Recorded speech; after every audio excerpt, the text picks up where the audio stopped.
Good morning, welcome to my YouTube channel, Pastor the Explorer. So nandito po kami sa Papagano. Papagano pala.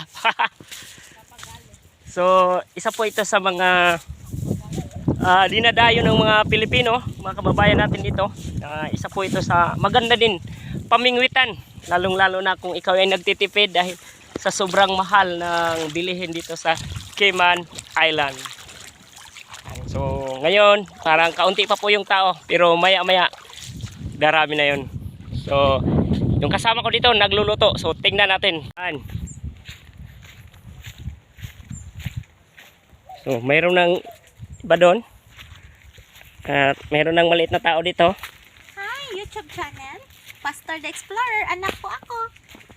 Ayan, nag-iihaw kami dito ng pakol. Sa ibang pangalan to, pigit. Sa Bisaya naman pigit, buang na yun. Ayan. Yung kusinero namin, hire to, taga Sambuanga. So, kaya lang, naiwan namin yung takip namin ng kaldero. So, sana nga maluto yung chemical dyan. Ayan. Yan po yung pakol. So, ang nabayaran po namin, yung isang isla na yan, yung pakol na yan ay mahigit 30 CI.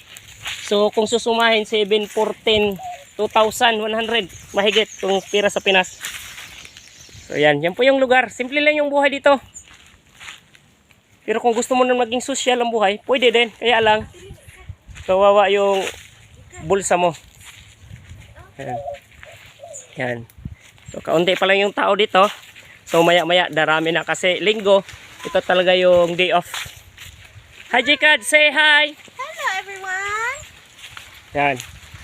Okay, thank you. Naway mag-subscribe kayo sa channel namin. At ito po yung baon namin. Ano to? Cheetos. Exercise po yan sa kidney. May Pepsi po kami dito. Mangangawil kami mamaya. So, ito, ready na yung pangawil namin. Yan. So, ganito lang yung buhay. Picnic-picnic. Habang kumikita, meron ding kaunting pasyal.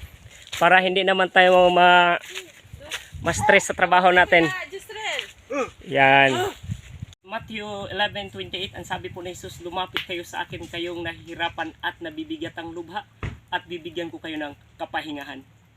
So sa ating buhay po, dahil po sa siguro yung iba busy, dahil sa dami ng gawain at trabaho, sinabi ni Jesus na lumapit tayo sa Kanya.